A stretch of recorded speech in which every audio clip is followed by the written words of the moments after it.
convosco, que Deus abençoe vocês. Nós estamos aqui estudando um pouco sobre a palavra de Deus, sobre aquilo que nós temos que aprender, né, para ser uma igreja viva. E hoje nós vamos falar sobre os exemplos da vida de Jesus, não é?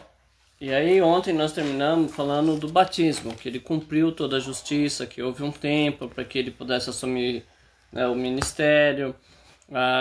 Falamos das formas em que tudo aconteceu, né, desde a gestação de Maria, o anúncio do anjo, na verdade, até ele crescer, a fase da infância dele.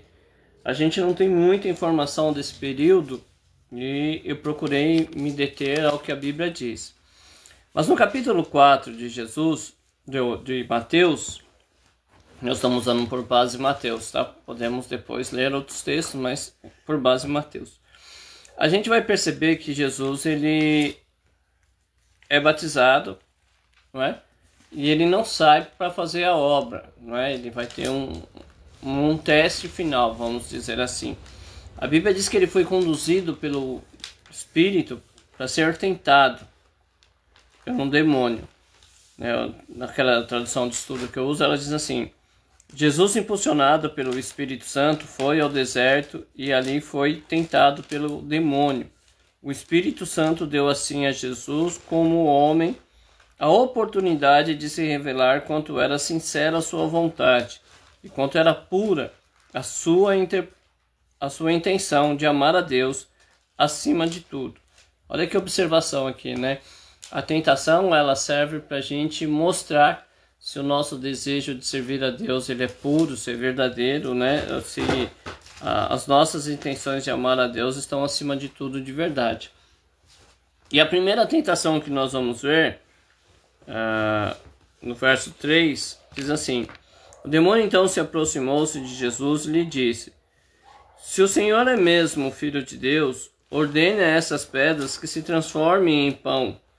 Jesus lhe respondeu: a Bíblia afirma: o homem se alimenta não só de pão, pois ele não apenas é matéria, e já que ele é também espírito, o homem se alimenta também de toda a mensagem que procede da boca de Deus. Amém? Eu vou ler na versão acadêmica, que eu gosto dessa passagem na versão acadêmica, que diz assim: chegando-se a ele o tentador disse: se tu és um filho de Deus, manda que essas pedras se tornem pães. E ele, porém, respondendo, disse: está escrito, nem só de pão viverá o homem, mas de toda a palavra que sai da palavra de Deus. Uma coisa muito comum que Satanás usa na tentação, não é? É um caminho que se repete sempre. Ou, não vou dizer 100%, mas 99% das tentações que o diabo coloca na nossa mente é justamente esse questionamento da nossa personalidade. E como Jesus é o Filho de Deus e já sabia disso, quando lá nos 12 anos ele conversa e disse: ó, sabia que eu tinha que cuidar das coisas do meu pai, então ele já afirma ali que ele sabe que é Filho de Deus.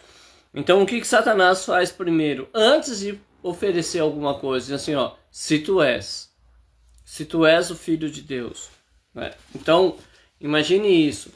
Toda vez que nós somos tentados em alguma situação, haverá essa dúvida acerca do nosso caráter, acerca de quem nós somos, não é? Então, Satanás, ele coloca isso em dúvida, e ele fez isso várias vezes no passado. Se você ler os textos bíblicos, você vai ver isso, né? Então, ele vai colocar geralmente essa dúvida para que a gente trema ali na base, para que a gente já se abale um pouco. Então, a importância de se autoconhecer, né, de conheça-te a ti mesmo, frase usada pelos filósofos. Então, nós temos essa necessidade de saber quem somos, de saber quem realmente somos, não é? A gente percebe ao longo da história que isso não é uma tarefa muito fácil, não. Por exemplo, você vai ver muitas pessoas que dizem assim: olha, eu sou sincero mesmo, mas essa sinceridade que ele alega ter não é uma sinceridade. É uma estupidez, é uma grosseria humana, uma falta de educação, que ele pensa ter o direito de falar tudo o que ele pensa, não é? Então, quer dizer, ele acha que é uma sinceridade, uma virtude, mas na verdade é um defeito. e as pessoas às vezes não conseguem entender isso. Eu vejo na internet, às vezes, né, pessoas que postam lá coisas maravilhosas acerca do seu caráter, do seu comportamento, mas quando a luz da verdade ilumina isso, você percebe que é uma contradição, né? É o pai, né? Você vê até post falando disso aí nas páginas sociais. É o pai que não dá a pensão do garoto, é o pai que não dá atenção, que não visita, que não compra um brinquedo, que não leva o filho para passear. E aí o único dia do ano que ele pega o filho, até porque a mãe obrigou ali, houve uma necessidade muito grande, ele tinha umas fotos, fala, ai, como o papai te ama, não é? Então, a gente tem essa dificuldade de se reconhecer de verdade quem nós somos. E quando nós temos essa dificuldade, existem algumas coisas que são perigosas. Por quê? Porque se eu não souber quem eu sou, eu posso acreditar em qualquer pessoa que vai dizer, olha, você é um bobo, você é um monstro, você não vai servir para nada, você é um desgraçado, você é isso, você é aquilo, né? Existe aí rótulos demais, e a Bíblia diz que até lembrar disso pode ser pecado. Então a gente acaba acreditando nisso, né? A gente acaba, a Freud, né, vai dizer isso, né? Que a gente acaba acreditando, porque nós passamos a infância ali ouvindo essas coisas, né? E isso deturba nosso entendimento emocional e a gente fica acreditando nessas pessoas. Então, muitas vezes as pessoas vão colocar o nosso caráter em questão. Muitas vezes as pessoas vão questionar a nossa fé, mas é a importância que nós temos então de se autoconhecer para ter a reação que Jesus disse. Ele não afirmou, não, eu sei que eu sou o filho de Deus. Ele não brigou por isso. Isso na mente de Jesus está bem claro, não é? Está bem claro. Então ele não precisa brigar por isso, né? Eu falando aqui, me veio na mente uma vez que eu fui no Monte de Taipas orar, lá no Jardim Vitória Régia. Foi eu e um irmão da igreja, o irmão Emerson, né? E nós estávamos subindo no monte, quem conhece lá sabe. Passamos pelas porteiras, quando nós estávamos próximo ali da chácara, nós estávamos quase já entrando no outro trilho depois daquela árvore grande da chácara. E aí tinha uma viatura descendo e eles pararam, abordaram a gente. E aí foram lá, fizeram toda a abordagem, tudo. E aí o irmão Emerson falou, não, mas ele é pastor, né? Perguntou o que nós íamos fazer, nós fomos que orar.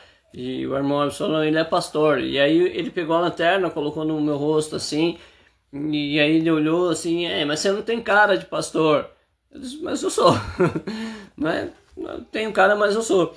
E é muito isso, né? Não sei se todas as vezes eu vou ter essa mesma convicção, mas naquele momento foi tão espontâneo isso, né? Não, eu sou, porque é uma coisa, né?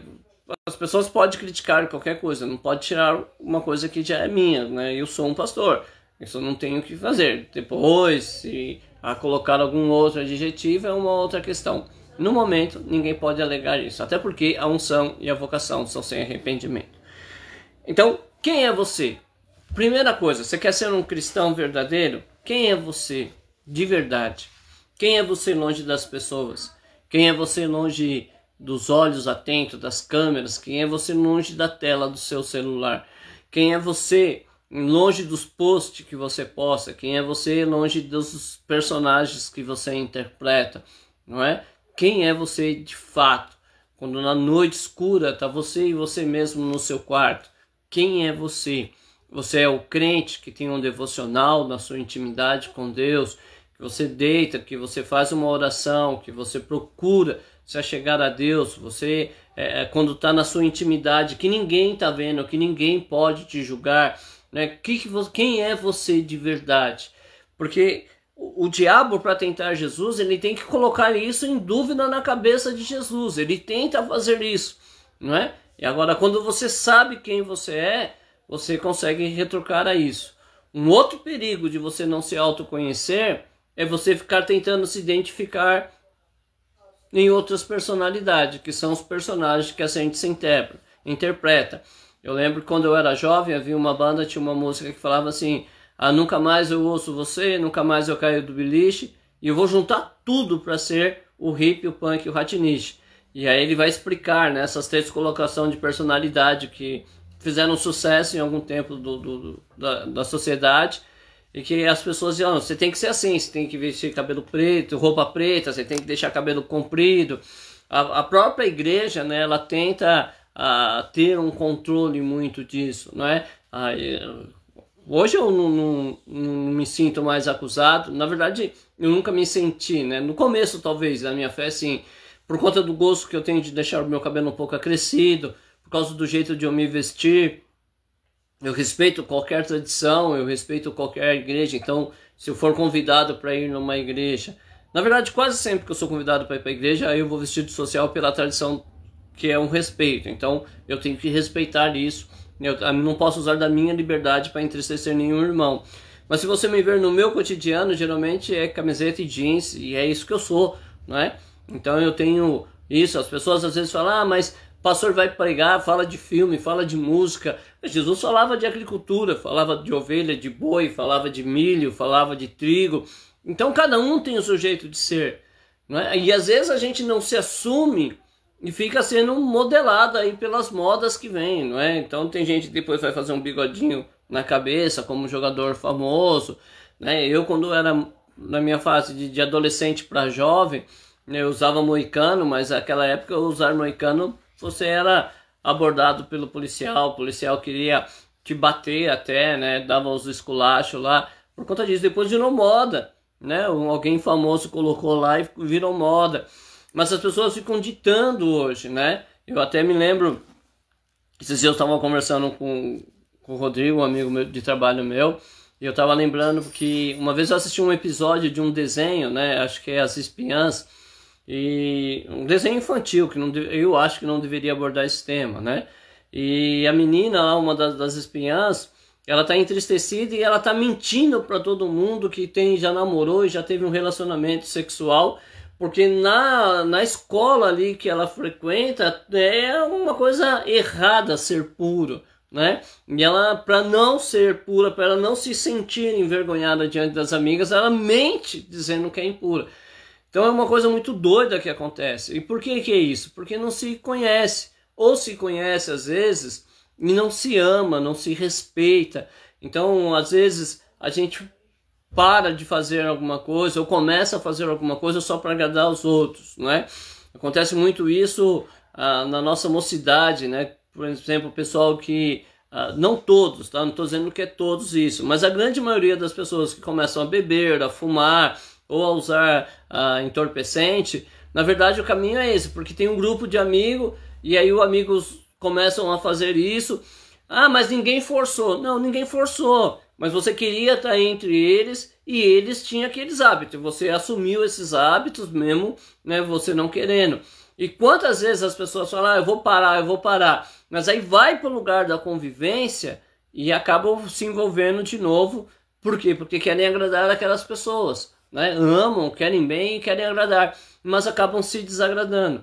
Acabam violando o seu próprio princípio de não beber, de não fumar, de não se drogar. Aquilo que Paulo diz, né? O bem que eu quero fazer, eu não faço, mas o mal que eu não quero, esse eu venho fazer. Então a gente sofre muito por isso. As pessoas muitas vezes não se conhecem, não sabem quem são.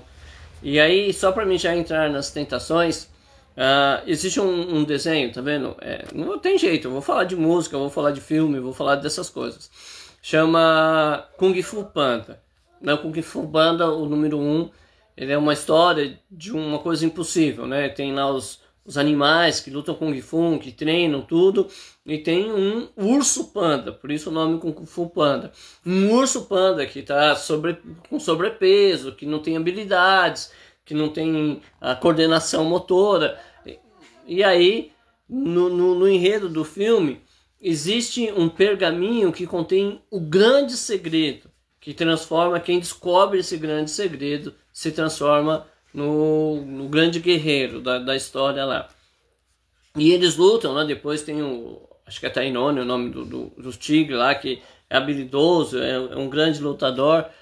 E ele também quer esse pergaminho, porque ele quer se tornar esse grande guerreiro. Mas quem consegue pegar é o panda. E aí ele abre o pergaminho, e o pergaminho é uma lâmina que reflete a imagem dele. Certo? Qual é o grande segredo? Ser você mesmo. Esse é o grande segredo.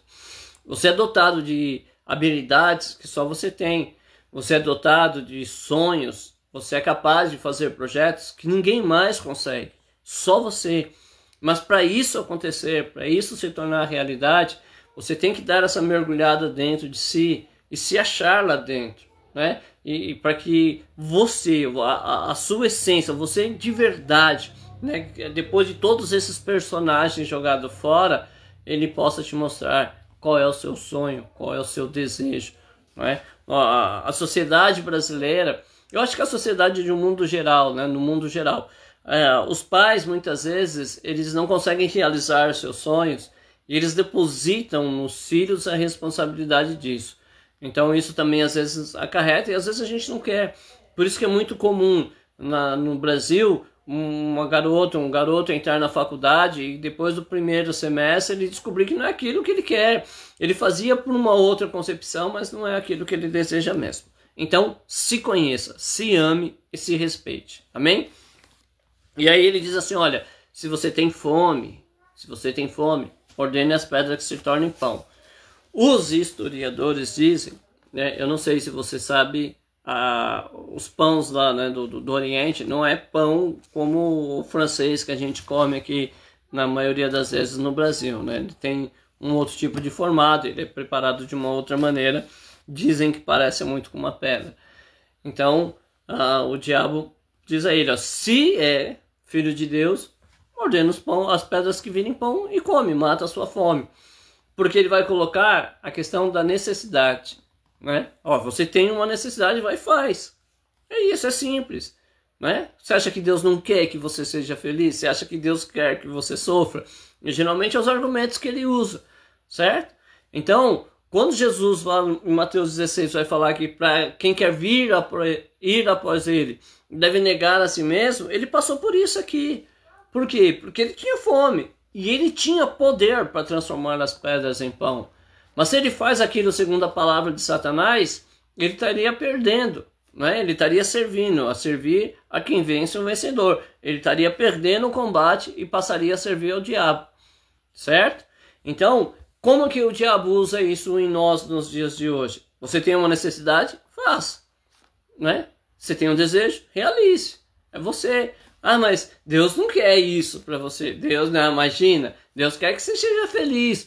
Deus quer que você aproveite a vida. E a gente entra nesse embalo e às vezes a gente vai fazendo coisas que é contrário àquilo que Deus quer para nós, não é? Então Jesus ele não teve a sua vida por preciosa. Eu posso até morrer de fome, mas eu não vou usar o poder de Deus para transformar pedra em pão.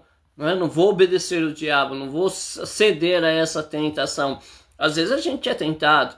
Não é? Às vezes você tem um certo charme, né? Eu sou um pouco desprovido de beleza, mas às vezes a pessoa é um espetáculo, não é? E às vezes usa desse charme, usa da beleza para poder ter vantagem sobre alguém, não é? Às vezes a pessoa é rica, né? E usa do poder do dinheiro para poder usurpar alguém, manipular alguém, enfim, né? Tem a necessidade de fazer coisas, mesmo que essas coisas sejam contrárias à Bíblia, elas vão fazer. Por quê? Porque só pensa em si, só pensa no seu prazer, só pensa no seu direito, só pensa na sua necessidade. E aí você pega um monte de pecado que pode ser justificado porque eu tenho necessidade. Né? Eu posso roubar porque eu tenho necessidade de comer, né? Titãs, né? Deus, em nome da fome que eu roubava. Quer dizer, a gente vai dar desculpas usando essa necessidade, né? Se você pegar um casamento que teve um momento de rompimento ou de traição, a parte que traiu geralmente vai dizer isso, eu tive a necessidade. Mas a necessidade, ela não pode dominar a gente. Não é minha necessidade. Se eu quero ser servo de Deus, eu tenho que negar a mim mesmo. Se eu me nego, eu não tenho necessidade, né? É um dos caminhos que o diabo usa. O segundo aqui, pelo livro de Mateus, está aqui, ó. Então o diabo transportou a cidade santa e colocou sobre o pináculo do templo e disse, se tu és o filho de Deus, lança-te daqui de baixo, porque está escrito aos anjos dar a ordem a teu respeito, e tornar-te-ão para que não tropeças em alguma pedra. Jesus rebate, também está escrito não tentarás o Senhor teu Deus. Então veja, às vezes a gente quer isso, né? A gente, às vezes, quer fazer coisas que nós não podemos, ou que não está no nosso controle, não é? Eu lembro que eu li um livro, porque de vez em quando eu sou desafiado a ler livros. Eu não sei por que as pessoas fazem isso, né? Não sei o que se passa na cabeça delas, mas às vezes eu sou desafiado a ler alguns livros. E eu fui ler um livro de uma especialista em coisa de demônios. Ela é cristã, mas ela é especialista nos... sei lá, ela é especialista em Satanás. Eu acho meio contraditório, mas tudo bem. E aí ela vai contando a história, parece uma história bonitinha lá do que ela tá fazendo, até que um momento ela fala que ela estava conversando com uma mulher e estava evangelizando essa mulher, e essa mulher fez alguma coisa de errado, e ela orou a Deus e disse assim: ó Senhor, não cobre delas esse pecado, cobre de mim, não é? E aí eu já parei, fechei o livro, falei para mim, chega, não vou, não, tem coisa que não entra na cabeça, não é?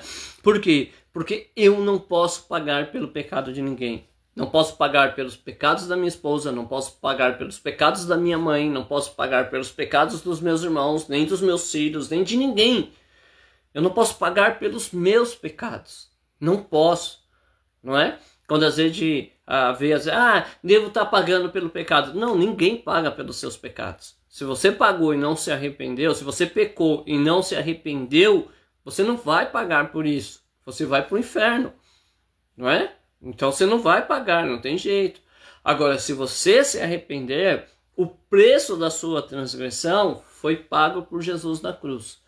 Então você se arrepende, Jesus te perdoa, esse pecado, né, esse poder contrário do pecado, a cédula que nos era contrária, é rasgada e você tem a liberdade de servir.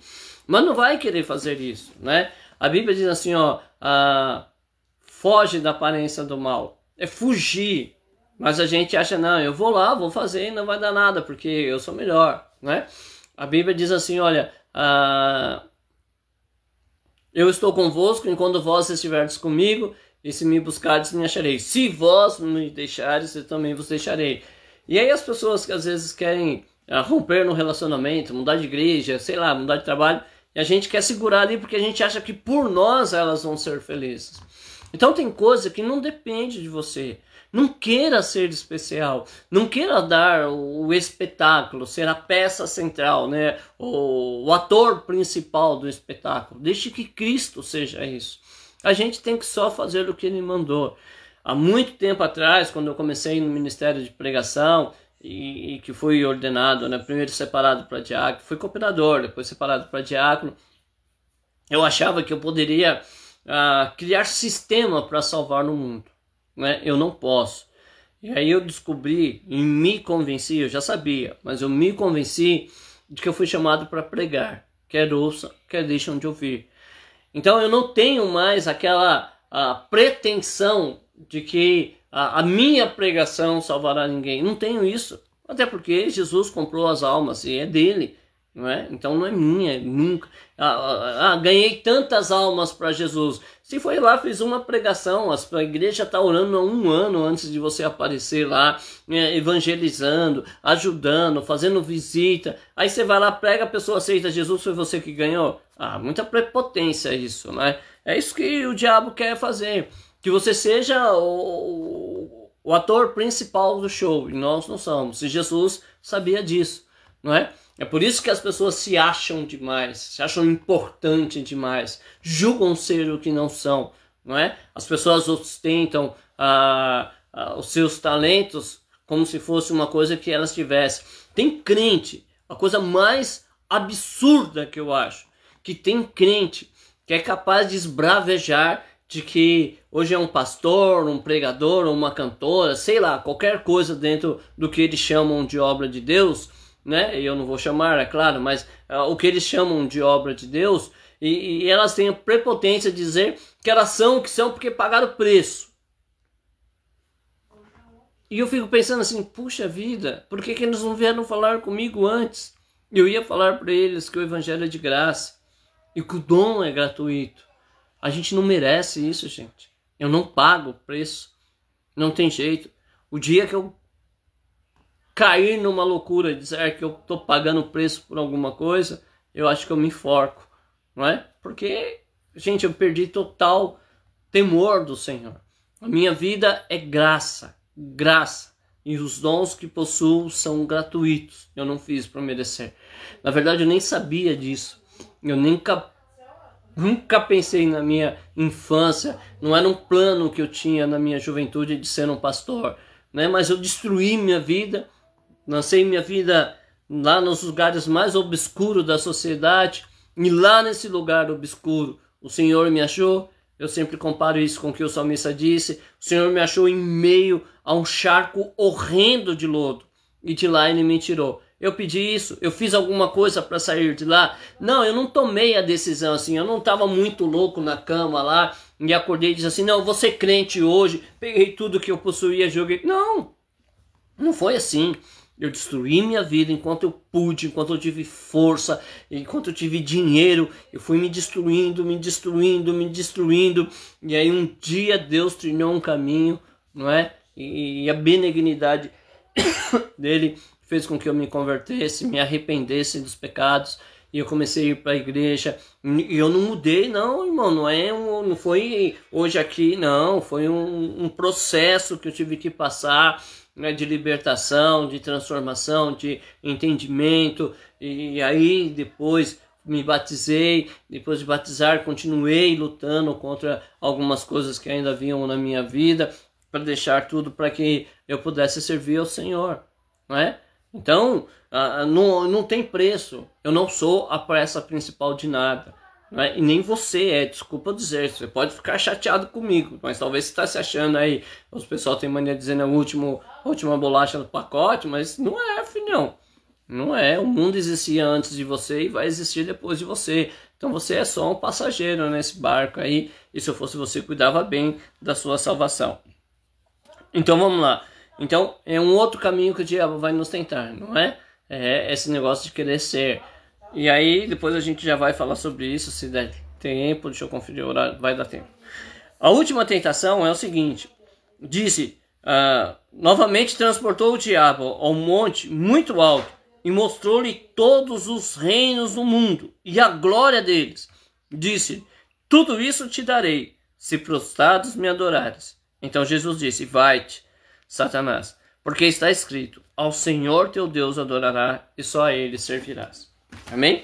Então vamos lá.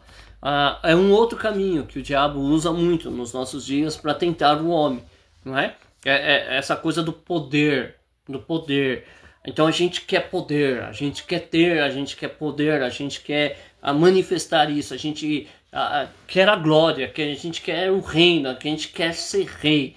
A gente quer ser rei, não naquela versão que o poeta diz, que todo menino quer ser rei, né, que ele também tinha sido rei, não é isso, mas é o rei do poder. Então tem uma música, se eu não me engano, do Facção Central que fala isso, o menino do morro virou rei. Quem que virou o rei dele? É o cara que manda, é o cara que tem autoridade, é o cara que está lá em cima. Tem uma linguagem hoje aí, né? Mas eu não vou usar não, deixa pra lá. Que fala de facções, quem está lá no topo lá administrativo. Então, as pessoas querem isso. Quem parte por crime quer esse poder. Quer ser conhecido como o pai que faz, né? Então, esse parte por crime por causa disso. Não é? A busca do dinheiro em si não é só o amor do dinheiro, mas é o poder que o dinheiro dá. Então as pessoas querem isso. Você pega aí algumas pessoas que ganharam muito dinheiro, e eu não estou dizendo que ganhar dinheiro é errado, e nem estou dizendo que os ricos são todos errados, viu? Não é isso não. Existe rico, muito gente fina, existe ricos que têm um coração maravilhoso, mas não são todos. E existe aqueles que saem de baixo e que ganham dinheiro e que, puxa vida, o cara é fantástico, o cara faz o bem, o cara investe na necessidade dos outros e que Deus abençoe grande vez mais. Mas às vezes o cara não tinha nada e o cara começa a ganhar qualquer coisa e já humilha os outros, né? Aí já quer pisar por cima, se acha o tal, se acha no direito de esnobar. Então, o poder, ele nos corrompe. Não é? Essa busca pelo poder e às vezes a gente vê isso dentro do evangelho também, não é? Que as pessoas, elas querem ter poder. Eu fiz uma comparação em uma outra série que eu fiz aqui e eu queria que você refletisse junto comigo, porque a gente tem no bairro que eu moro mais de 30 igrejas, tá? Mais de 30 igrejas no bairro que eu moro. Vamos, na minha loucura, eu não sei o número exato, mas vamos na minha loucura pegar 50 igrejas, certo? 50 igrejas. Nessas 50 igrejas, a Bíblia diz que nós devemos falar todos uma mesma coisa, que nós devemos ser um só corpo, que a gente deve ter o mesmo parecer e que a gente tem um só Deus, um só Espírito e um só batismo. Perfeito isso? Bíblico? Até aqui vocês sabem que isso é bíblico? Beleza, então vamos acabar com essa divisão. Vamos unir todas as igrejas. 50 igrejas, a gente pode se unir, comprar um terreno, aí, um mega terreno, fazer um mega templo e criar todas as estruturas que a gente precisa, não só da parte religiosa, mas da parte assistencial, da parte acadêmica, do apoio social, do treinamento profissionalizante. Com todas elas unidas dá pra gente fazer isso. O problema é, quem vai ser o pastor presidente? Quem que tem coragem de dizer assim, olha, vou deixar que o irmão faça porque o irmão tem mais virtudes do que eu. Porque eu percebo que Deus tem muito mais para fazer na vida. Eu creio que Deus é na vida do irmão. Só existe 50 igrejas porque alguém em algum momento olhou para o seu pastor e disse assim, olha pastor, eu acho que eu sei mais que o Senhor e eu não estou disposto a ficar debaixo da sua autoridade. Abre uma igreja. No Brasil não é difícil a documentação de uma igreja, não é? Então acontece muito isso. Então as igrejas, elas estão provando que muitos estão caindo nessa tentação de ser o primaz, de ter poder, de ter autoridade, de governo, de querer mandar, entendeu? E se eu fosse alguns pastores que eu conheço, e se eles ouvirem essa live, hoje eu tomaria a decisão de procurar um pastor e entregar à igreja. Não é dizer, ó irmão, eu tenho um rebanho lá, tem 10 pessoas, e eu vi lá o pregador falando sobre esse negócio, eu não tenho muito chamado, não tenho paciência, não tenho vocação, eu não sei administrar, eu sou pesado de língua, sabe o que, irmão, eu queria entregar o ministério, eu vou congregar lá, se o irmão quiser até que eu ajudo na obra, eu posso ser um obreiro do irmão, eu não sirvo para ser presidente. Quantos você acha que fariam isso, irmãos? Quantos pastores, presidente de ministério, você acha que estaria disposto a fazer isso? Eu vou pegar uma outra situação para a gente pensar, ok? Os irmãos têm a igreja, certo? A igreja da Conchichina, certo? A igreja fundada por mim lá na Conchichina. Eu descubro que eu fiz uma besteira quando eu fundei a igreja. Por quê? Porque eu estava brigado com o meu pastor, né? Eu estava brigado com o meu pastor, eu fui novo convertido lá, ele me ensinou tudo sobre obra, ele me treinou na obra, ele me deu as oportunidades de eu começar a desenvolver os dons e os talentos que em mim havia, me deu oportunidade para que eu começasse a pregar, e depois eu achei que sabia mais do que ele, briguei com ele, abri minha igreja. Como se a raiz é santa, toda árvore é santa, mas se a raiz é má, toda árvore é má, a raiz dessa minha igreja é má. Por que é má? Porque é fruto de uma discórdia. Então o que eu faço? Eu vou lá no meu pastor. Falo, pastor, quero te pedir perdão. Eu me desliguei da igreja e foi numa situação que não era bíblica, havia uma contenda, a gente não fez um concerto. Eu abri uma igreja, eu estou devolvendo para o pastor. Eu quero entregar lá porque eu reconheci que não é sobre o meu ombro que está essa obra. Você acha que isso aconteceria? É bíblico, mas você acha que aconteceria? É difícil, né? Por quê? Porque nós somos orgulhosos, porque nós gostamos do poder, nós gostamos de governar. O Edson Repustini conta que um dia ele foi num concerto, num ensaio de um concerto, e ele conversou com o maestro e perguntou, maestro, qual o instrumento mais difícil de tocar? E o maestro de bate-pronto diz assim, o segundo violino. Ele disse que ele questionou, falou, nossa, o segundo, eu achei que o primeiro era mais difícil. Ele falou, não, o primeiro é fácil, todo mundo quer tocar, ninguém quer ser o segundo. Por quê? Porque o primeiro dá status, dá poder. Olha a internet, veja as coisas ridículas que as pessoas fazem para ganhar status, para ter lá um like, né? Para ter lá um curtir, os absurdos que as pessoas fazem. Então, a gente precisa parar e pensar. Nós estamos sendo tentados. Se render à tentação é uma outra questão, certo? Então vamos lá. Eu vou falar disso também. Depois que ele é tentado, ele desce. E olha o que ele vai fazer ainda para só encerrar o capítulo 4. Diz assim: Jesus, porém, ouvindo João que estava preso, voltou para a Galiléia, deixou Nazaré a habitar. Ok, ele já está pregando. Tá. Verso 19. E disse-lhe: Vinde após mim e eu farei pescadores de homem. Então, deixando-lhes a rede, logo seguiram.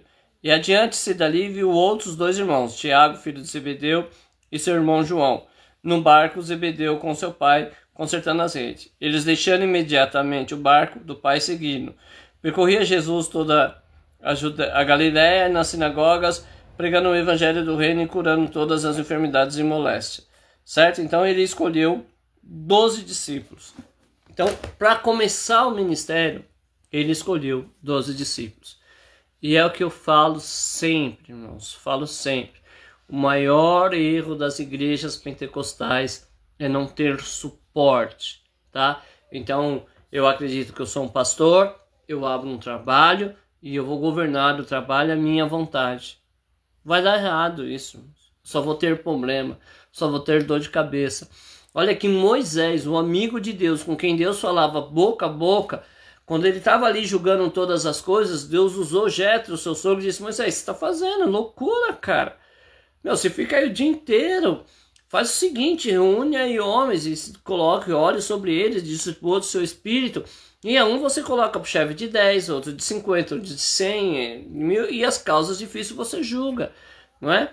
A administração hoje está vendo que o caminho não é reter poder, é distribuir poder. É isso que faz com que uma empresa cresça. A igreja também poderia crescer. Mas sabe o que acontece? Eu sou pastor. Aí eu coloco o quinzinho de dirigente de uma igreja, de uma congregação. Eu estou num lado extremo da cidade, ele está do outro extremo e eu quero que ele faça exatamente como eu faço aqui. Pode ser que não dê muito certo. Não é mudar, não é ser diferente, não é? Nós vamos seguir numa mesma linha.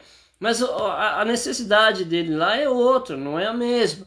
É o que eu falo muitas vezes das igrejas, às vezes, que adaptam o sistema de escola dominical e eles pegam uma revista, não é errado, não estou dizendo que é errado, me entenda bem, mas eles pegam uma revista de uma igreja de uma outra realidade totalmente, certo? Hoje tem bastante editora, né? De escola dominical. Então eu pego uma revista de uma igreja que tem uma realidade totalmente diferente da minha. Eu estou começando agora, não é? Eu preciso ensinar batismo, eu preciso ensinar conversão, eu preciso ensinar fidelidade. Eles estão estudando uma coisa, parece que eles estão estudando há quase 50 anos, gente. Eu vou acompanhar, não, meus membros não estão prontos para isso. Né? A escola dominical é feita com toda a igreja. Não, vamos conseguir, às vezes a gente separa, entende, ó, isso aqui tem uma necessidade, isso aqui tem outra, vamos fazendo estudos bíblicos que vão ajudando isso. A gente se perde nisso, irmãos, né? Na administração. Então, a gente tem que entender essas coisas, irmãos. A gente tem que entender que a gente precisa dar uma revisada. O evangelho não é obra de um homem só. É loucura, ninguém vai conseguir fazer a obra de Deus sozinho, irmãos, ninguém. Então, você é pastor, você não quer devolver a igreja para ninguém, você acha que Deus realmente é contigo? Quem são os seus conselheiros? Quem são o seu suporte? Porque Jesus vai começar o ministério dele, e ele separa 12 pessoas que depois, mais para frente, você vai ver, ele vai dar poder, ele vai dar autoridade. 12 pessoas que ele confia para ir no lugar dele, para fazer sinais e maravilhas no lugar dele. Quem são essas pessoas na sua vida? O pastor? O presidente? Quem é? Quem que é o dirigente de congregação? Quem são o seu suporte, o seu apoio? Quem são as pessoas que você conta? Quem são as pessoas que te orientam? Que vocês oram juntos, que vocês buscam a direção de Deus. Quem é? Né? Algumas igrejas chamam presbitério, outra diaconato, outra chama de comissão. Mas quem são essas pessoas? Você já separou isso? Porque às vezes você está sobrecarregado e você vai matar a igreja com isso. Você precisa ter pessoas que te ajudem a carregar a cruz. Jesus não dá os exemplos. Jesus ele nos ensina que não adianta eu querer fazer sozinho. É besteira. Você precisa ter pessoas que possam te ajudar. O ministério Uma Voz no Deserto existe em documento há 12 anos. Mas é difícil porque as pessoas, para manter isso, é que estão faltando. Eu não vou abrir uma igreja, né? O ministério está aberto, mas eu não vou abrir uma igreja se eu não tenho esse suporte ainda. Se Deus ainda não preparou esses homens, essas mulheres que vão me ajudar. Não é? Não é loucura. Para que eu vou abrir só por vaidade? Só para dizer que eu tenho uma igreja? Não, vou não. Então que a igreja fique lá. Estou ajudando aqui a igreja Assembleia de Deus Aliança Eterna, né? Estou cooperando com os irmãos lá, pastor Kleber, pastora Cibele. E é o que eu digo, eu não preciso ser primaz de nada, né? Quem sabe o ministério seja só para ajudar os outros. Mas é isso, irmão. A gente precisa ter essa sensibilidade de que a obra de Deus precisa de uma estrutura. Não dá para ser feita de qualquer jeito, não é? De repente você é um pastor, tem meia dúzia de pessoas só na sua igreja, não dá para montar um concílio tão forte, não é? Não dá. Então prepare essas 6 pessoas para que sejam seu apoio. Mas mesmo assim não está dando certo, junta-se com outro pastor, faça aliança, não é errado em fazer aliança. Procure aí um pastor que possa se unir. De repente ele também está com uma igreja pequena nesse momento. Vocês vão se unir, a igreja vai ficar melhor. As pessoas vão ver mais pessoas indo para o salão. Elas vão querer ver, o que está acontecendo? Tem muita... E é assim que funciona. É um marketing evangélico, a comunhão da igreja, não é? Então pense nisso, irmãos. Amém? Una-se, né? E quando você for congregar, comece a perceber se o lugar que você está querendo congregar trazem essas marcas, né? Se o pastor que você está seguindo, o pregador que você está seguindo, trazem essas marcas. Se um dia alguém quiser, eu talvez vou seguir os ensinamentos do Alexandre, que não são meus, são da Bíblia, né? Veja se é verdade isso mesmo, veja se é verdade da Bíblia, não minha. Eu não preciso ter verdade, eu não preciso ter razão e não preciso estar certo em nada. A Bíblia para mim é que tem que estar certa. Você tem que concordar com a Bíblia. E se eu estiver falando algo que é contraditório à Bíblia Sagrada, por favor, me considerem um anátema, um louco, não é? Não dê valor às minhas palavras, não. Então, é isso que a gente deseja, que as igrejas elas possam ser estruturadas, que os membros, que os evangélicos possam ser restaurados. Uma igreja viva só se faz com a pregação da verdade, e uma igreja viva só se faz com a estrutura correta, fazendo da forma que Deus nos ensinou, da forma que Jesus nos deu o exemplo. Então, faça isso, não é? Pratique a palavra de Deus e o sucesso é garantido. Eu quero cumprimentar todos com a paz do Senhor Jesus, agradecer a colaboração de todos, você que assiste, né, você que dá os likes aí, eu sou muito feliz. Claro que eu queria alcançar mais pessoas, é claro que eu quero que mais pessoas ouçam, que critiquem, que debatam, mas que gostem também, não é? Para que a gente possa crescer. O meu intuito não é ser influencer, não é? Assim, por profissão, eu sou pastor e não sou influencer, não quero tomar esse caminho, eu quero manter minha fidelidade aos textos bíblicos e aos projetos de Deus na minha vida.